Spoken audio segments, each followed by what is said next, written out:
Next naman sa dynamics, we have projectile motion. Sa problem na to, meron ka daw machine na nagbabato ng baseball sa isang pitcher. Tapos, given yung mga conditions niya, which is 12.2 meters away yung pitcher sa machine, at yung height of approach ng ball ay 788 at 1,068 millimeters. So, sa gitna nun.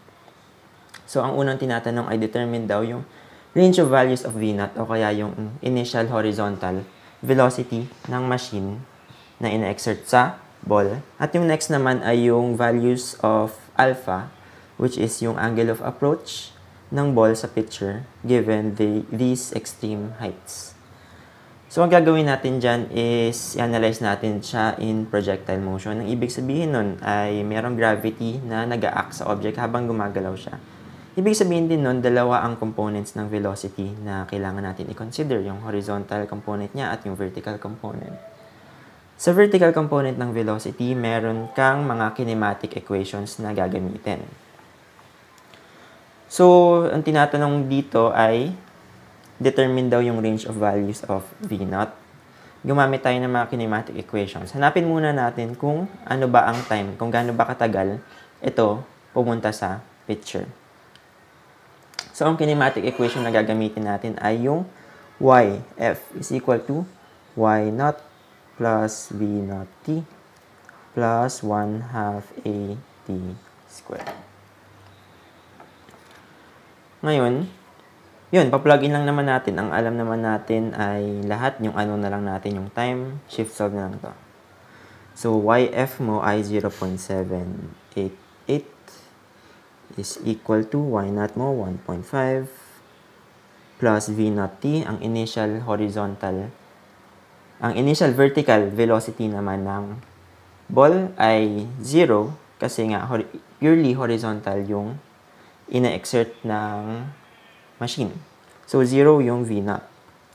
Next, pumunta tayo sa term na to, plus 1/2 AT squared. Pag i-input natin yan sa cycle, minus 1/2 AT squared. Minus kasi ang convention natin ay positive upwards, pero ang gravity naman ay acting downwards, so minus siya. So, yung acceleration mo equals 9.81 meters per second squared. Shift solve na lang natin to para makuha natin yung time.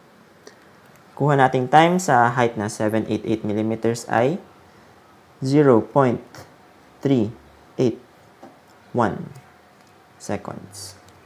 Gawin natin yung parehas sa pangalawang height, which is 1,068 millimeters. Konti lang naman babaguhin natin sa cycle. Imbes na 0.788, 1.068 ang input natin. So, sa ganyang height, meron tayong 0.297 seconds. So, next, pagkatapos natin makuha yung time para mag-approach yung ball sa pitcher, pwede na natin kunin yung initial velocity ng ball gamit ang equation na velocity equals distance over time. Ngayon, bakit distance over time na lang, wala na tayong kinematic equation? Kasi nasa horizontal component na tayo nag-a-analyze. Sa horizontal component, wala nang acceleration. Ibig sabihin, wala ka ng ganito, wala ka ng mga gravity involved. Distance over time lang. So, yung distance natin ay given 12.2 over yung time, which is yung mga na-solve natin, 0.381 seconds. Makukuha mo sa una ay 32.02 meters per second.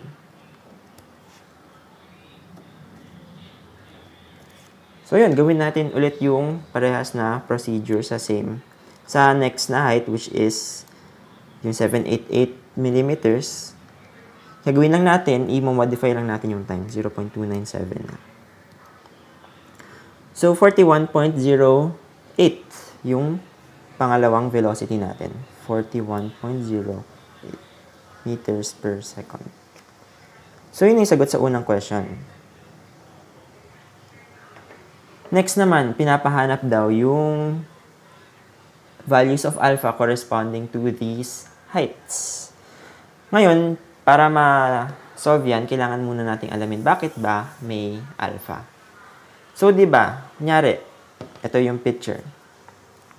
Habang gumagalaw yung ball, papunta sa picture, meron siyang downward na acceleration na na-experience. Ibig sabihin nun, pagdating niya sa picture, meron ng horizontal at vertical component yung velocity habang papalapit siya sa picture. So, ang angle alpha na yon ay yung angle na nakikreate ng horizontal at vertical components. Ito yung angle na yon. So, para malaman yung angle, ang kailangan lang natin pala malaman ay ano ba yung angle na nakikreate ng horizontal at vertical components ng velocity. Yung horizontal component ng velocity, alam na natin, 32.02 sa case na to. At dito naman, 41.08. So, ang gagawin natin ay gagawa tayo ng kinematic equation ulit para malaman yung vertical component ng velocity habang nasa picture na siya. Nasa side na siya ng picture. So, kinematic equation ulit ang gagamitin natin kasi nga vertical yung ina-analyze. Ang kinematic equation na gagamitin ay VF is equal to V naught plus AT. So, yung VF yung sinosolve, yung V naught mo, dahil nga vertical component ng velocity yung hinahanap at yung initial condition niya ay purely horizontal motion, 0 itong V naught mo. So, acceleration times time lang yung gagamitin. Acceleration mo palagi namang 9.81 times time na nasolve natin dito, ito at ito. 0.381 sa first case. Ang magiging velocity natin ay 3.737 meters per second. Next naman, meron tayong 0.297 seconds. So, yun yung i-input natin dito. 297. So, ang velocity natin ay 2.913. Next, pwede na natin siyang hanapan ng angle gamit yung function na tan inverse. So, para mahanap yung angle na to, ang equation lang natin ay tan inverse of y over x. So, sa unang case, tan inverse lang tayo ng 3.737 over 32.02. Nakuha nating sagot ay 6.66 degrees. Next naman, sa pangalawang case, tan inverse din ang gagamitin natin, pero ang values na gagamitin na ay ito. So, 2.913 over 41.08.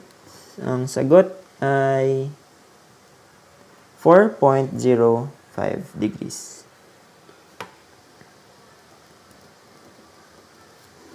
So, ganun. Ganun mag-solve ng projectile motion problems. Next naman sa dynamics projectile motion, meron ka daw carton of milk. Tapos yung carton na yun, nagbubuhos ng milk sa isang glass. Tapos given daw yung mga dimensions, height, yung diameter, tapos may initial velocity pa yung milk, may angle pa siya. Tapos determine daw yung range of values of height h for which milk will enter the glass. So ibig sabihin, kailangan mo lang alamin ano ba ang gaano kataas dapat ilalagay yung karton such that hindi matatapon yung milk, hindi siya. Kunyari, kung ito-drawing natin ulit yung figure dito, ito yung karton, hindi siya matatapon ng ganito. Hindi siya matatapon ng ganito. Ibig sabihin, dapat within the bounds of ito lang, ito yung pinakamalayo niyang pwedeng marating. Tapos, ito naman yung pinaka malapit na pwede niyang marating sa glass. So, yun, ilista ulit natin yung mga dimensions. Ito daw, sabi ay 80 millimeters. Ito naman ay 66 millimeters. Tapos, ito ay 140 millimeters. Tapos, ang pinapahanap, syempre, yung height na ito. So, paano isolve yan? Siyempre, projectile motion, ang ibig sabihin, dalawang components ulit ng velocity yung ating i-consider. So, consider muna natin yung horizontal velocity para malaman kung ano ba ang, gaano katagal ba mapupunta yung milk from here, from this point to this point. So, meron tayong equation para dyan. Ang equation natin ay yung velocity or yung time is equal to distance over velocity. So, yung distance natin given na 80 millimeters tsaka 146 millimeters kasi 80 plus 66.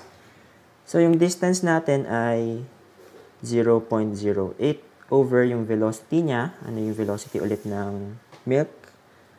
1.2 cosine 40. Kasi horizontal component lang kino-consider natin. 1.2 cosine 40. So, yun. Ang ibig sabihin nun, at 0.087 seconds, 0.087 seconds, mapupunta na siya from here to here. Next naman, gaano katagal naman yung milk makakapunta from here to here. Same lang din, pero ang babaguhin mo ay, imbis na 0.08, 0.146 na. 146 dahil 80 millimeters plus 66 millimeters. Ang time naman natin dyan ay 0.159 seconds. So yun, na-figure out na natin kung ano ba ang time para makapunta siya from the carton to the extreme ends. Next naman, ang gagamitin natin na equation ay kinematic equation na. Ibig sabihin, from horizontal, consider na natin yung vertical component of its velocity. Yung kinematic equation na gagamitin natin dyan ay yung yf is equal to y naught plus v naught t plus 1/2 a t squared. So, consider ulit naman natin yung mga extreme cases. Consider muna natin itong case na to, kung saan sa pinakamalapit na portion ng glass siya mag-approach. So, yung y final mo, syempre, ano ba ang final? Saan mo ba siya gusto pumunta? Dito. Dito yung y final. So, ang y final mo, ang height niya ay 140 millimeters. 140 is equal to, ano ba yung y initial? Y initial, yun yung height na inaalam natin. So, h. Plus v naught t. Ano yung v naught? Ito yung initial na vertical component ng velocity. Which is, kung makikita natin sa figure, 1.2 sine 40. H minus, dahil nga pababa siya, minus yung minus 1.2 sine 40 times time. May time pa yan. Tapos, syempre, minus ulit to kasi ang gravity mo ay pababa. Minus 1/2 a 9.81 t squared.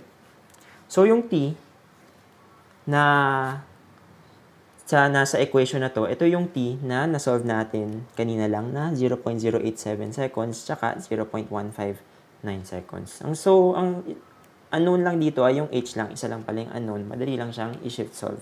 Pwede nyo lang i-transpose, pero kung nakakatamad mag-transpose, shift solve nyo na lang sa cycle. So, try natin.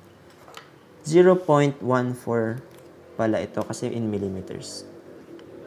So, 0.14 is equal to yung unknown mo na h minus 1.2 sine 40 t. Yung t natin na gagamitin ay 0.087 minus 1/2 a t squared.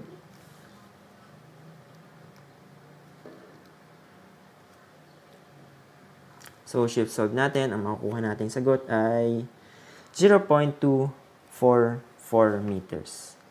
So, pag etong case ang kino-consider mo, pag gusto mo siyang mag-approach sa pinakamalapit na portion ng glass, ang height dapat na kailangan mo siyang i-launch ay 0.244 meters. Next naman, consider natin yung case na to. Ang babaguhin lang naman natin sa equation ay yung time. Imbis na 0.087, 0.159 na. So, saan pa ba yung time? Nandito. Ito. 0.159. Tapos, ganun. Shift solve lang ulit. Meron kang makukuha na 0.386 meters. Yun. Ganun lang mag-solve ng projectile motion.